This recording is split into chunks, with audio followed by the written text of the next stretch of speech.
It is the sound that makes fugitives all over Northeast Ohio just a little bit nervous. Are they next up on Cuyahoga's Most Wanted? Every week we work with the Cuyahoga County Sheriff's Department as well as Crime Stoppers of Cuyahoga County to try and get some fugitives off our street. They are wanted.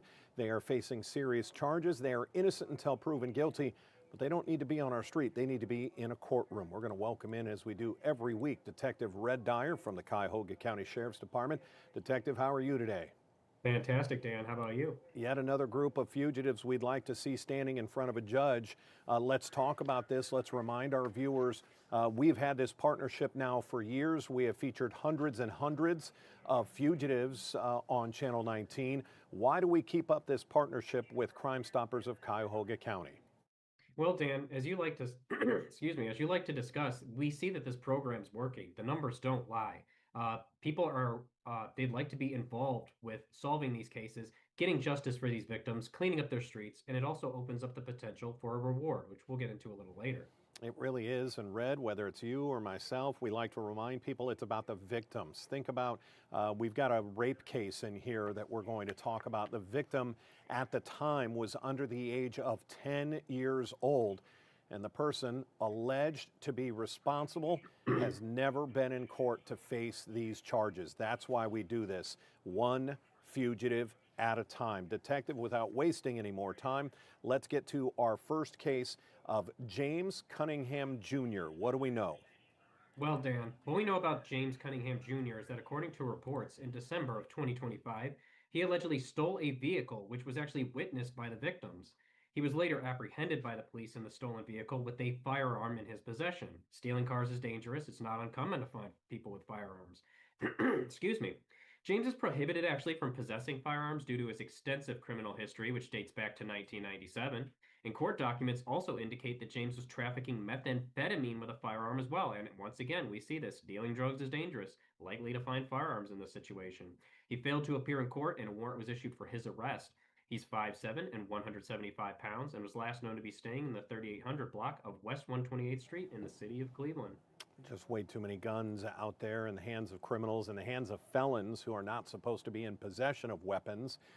Sometimes we see that referred to as weapons under disability is the actual charge. Doesn't have anything to do with someone being disabled. It just means they are a felon, somebody that's been convicted of a felony and should not be in a possession of a weapon. You give up that right once you are convicted of a felony. Let's get to our next case, Detective, and let's talk about protection orders. When somebody feels threatened in a domestic violence situation, when you get a protection order, that is supposed to help protect you. And when it doesn't, it helps put the person away for a longer period of time if found guilty and sentenced. And we may see that in this case. Let's get to the case of Dennis Berry. What do we know? Well, Dan, what we know is that Dennis Berry actually has two probation violation warrants with the Sheriff's Department. In one case, he pled guilty to domestic violence, and according to reports in that case, Dennis grabbed the victim by the back of their hair, pushed them into a desk, and kicked them in the side with steel-toed shoes, which caused bruising. In his second case, he pled guilty to attempted drug possession and violating a protection order.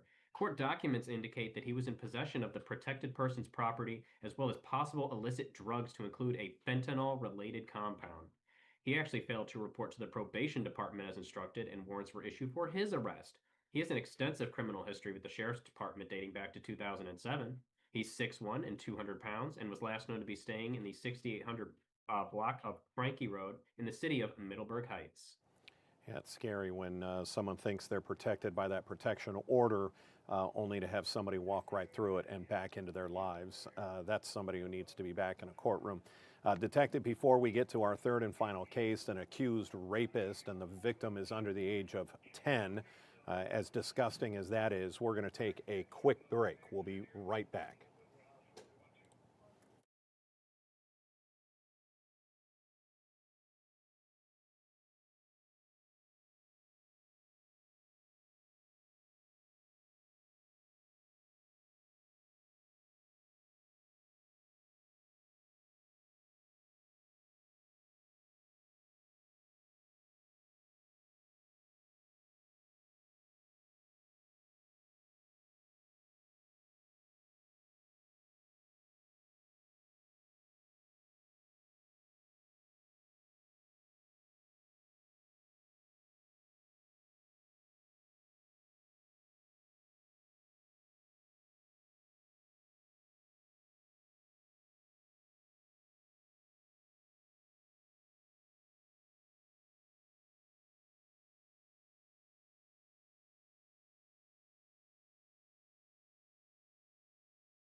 Welcome back to Cuyahoga's Most Wanted. It is time for our third and final fugitive of the week. We always feature 3 a week.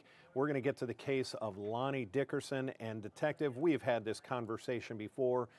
This is when our viewers, this is when the people of Northeast Ohio really get involved when we see a crime committed against a child, and in this case, a very young child. Let's get to the case of Lonnie Dickerson. What do we know? Well, Dan, what we know is that in April of 2017, it's alleged that Lonnie Dickerson attempted to rape the victim, who was under the age of 10.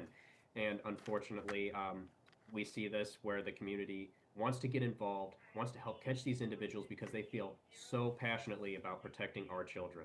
Court documents indicate that he physically restrained the victim during the assault. He actually has a criminal history with the Sheriff's Department dating back to 1997, to include a guilty plea to sexual battery in 2005. Because of this conviction, he's actually required to register as a sex offender with the Sheriff's Department. He's approximately 5'10" and 192 pounds. He has a tattoo on his back of a cross, and we do not have a last known location for him, which makes it even more important that we locate him. Always interesting when our fugitives have religious tattoos and accused of some of the most disgusting crimes, like an attempted rape against a 10-year-old. Detective, we do this every week, and in a case like Lonnie Dickerson, people want to get involved. They want to help. Hey, I know where he lives. I know which relative. Maybe he's not even in state. Maybe he took off to Florida or Tennessee or Kentucky or wherever. I know what family member he's staying with in that state. That is the simple tip that the warrant unit needs, that Crime Stoppers of Cuyahoga County needs. But people get nervous. They don't want their name associated with this. Why is that not an issue? And why is that makes this such a good program, Crime Stoppers of Cuyahoga County? Well, Dan, as we discuss every week, we don't take down your name, we don't record the phone calls. In fact, when you contact us, we give you an anonymous tip number, so your information is never even exchanged with us. Yeah, that's what keeps everybody safe here and allows people the opportunity to turn in a fugitive who's making us all a little less safe out there. Detective, I'm going to say it again. We do this to bring justice to families. We do this to clean up our community, but there is also up to a $5,000 reward available. What do you want people to know? That crime doesn't pay, but Crime Stoppers does. It absolutely does, and all they need is that one simple tip, that one tip that leads the warrant unit in the direction of our fugitives. Detective, thanks for the time again today. Let's go get them. It's been a pleasure. All right, take care, Red. That's going to wrap it up for this week's Cuyahoga's Most Wanted. Another 3 fugitives in the books here. We have a 78% capture rate, directly, indirectly, of being featured here. 78% of the fugitives we have featured end up getting captured or turn themselves in. That's the smart thing to do. If we have any other breaking news, it'll be right here on our digital platforms. 3 o'clock is just about a half an hour away, and we'll be live on Channel 19 and the 19 News Plus apps with all of the day's news and first alert weather. Until then, I'm Dan DeRose with 19 News. Hope you have a great day.